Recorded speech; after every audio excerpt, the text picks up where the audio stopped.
जेतेबेले दूत मुखर शुणी पारे जे किछि बाटर अच्छा से कृष्ण आ रुक्मिणी तेणु तेणु एथर पवन बेगर जावाक बाहरी आउ जड़े दूत आसी पहुँची जाइछंती आ से कौन कहउछंती आरे कदूत बोइला देखिली मु आगे एका होई जाऊअछि केही नाही संगे एका होई जाऊअछि केही नाही संगे एका होई जाऊअछि केही नाही संगे कृष्णा बेणी नदी तीरे चले रहुबर अक्रूर सारथी रथ बाहे धीर धीर अक्रूर सारथी रथ बाहे धीर धीर अक्रूर सारथी रथ बाहे धीर धीर डगर मुखरु शुणी हेमंत बचन सारथी की चाही बोले भीष्म को नंदन सारथी की चाही बोले भीष्म को नंदन सारथी की चाही बोले भीष्म को नंदन जेतेबेले दूत पाखरु शुणिले जे कृष्णावेदी नदी तटरे जाउछंती से कृष्ण और रुक्मिणी सेतेबेले पवन बेगर आज धाई जाउछंती रुक्मण ताकू धरिबा पाई कृष्ण को धरिबा पाई आज पवन बेगर जाउछंती रुक्मिणी की घेनी कृष्ण जाए जे मार्गे से ही मार्गे रथ मोर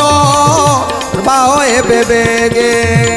गोविंद माधव कृष्ण त्रिमधुसूदन गोविंद माधव कृष्ण त्रिमधुसूदन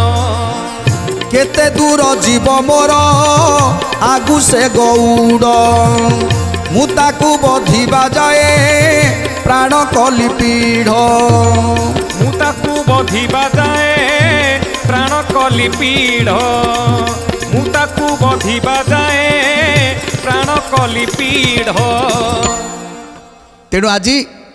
सत्य सत्य त्रिवार सत्य करी पण करी रुक्मण कुमार पवन बेगरे उड़ी जाउछंती सारथी की कहउछंती हे सारथी एमिति बेगरे तुमे रथ बाही नियो जाकि आम प्राण मूर्छा आम धाइबा चली जाऊ ए प्राणटा जदि जदि रुक्मिणी चली जाऊँगी ताले आम क्या भी मुह देखी पारिबानी तेणु से आज सारथी पवन बेगर उड़े नहीं जाऊँगी रथ को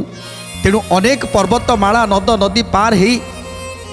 आगक बढ़ी जाउछंती रुक्मण सुगंधी नाम रे बन चूड़ंग देश रे धर्मगिरी नाम एक पर्वत सेठारे धर्मगिरी नाम एक पर्वत सेठारे धर्मगिरी नाम एक पर्वत सेठारे से गिरी दक्षिण कोणे जलनी डिंगर देखिले जाऊची नंदी घोषर उबर देखिले जाऊची नंदी घोषर उबर देखिले जाऊची नंदी घोषर उबर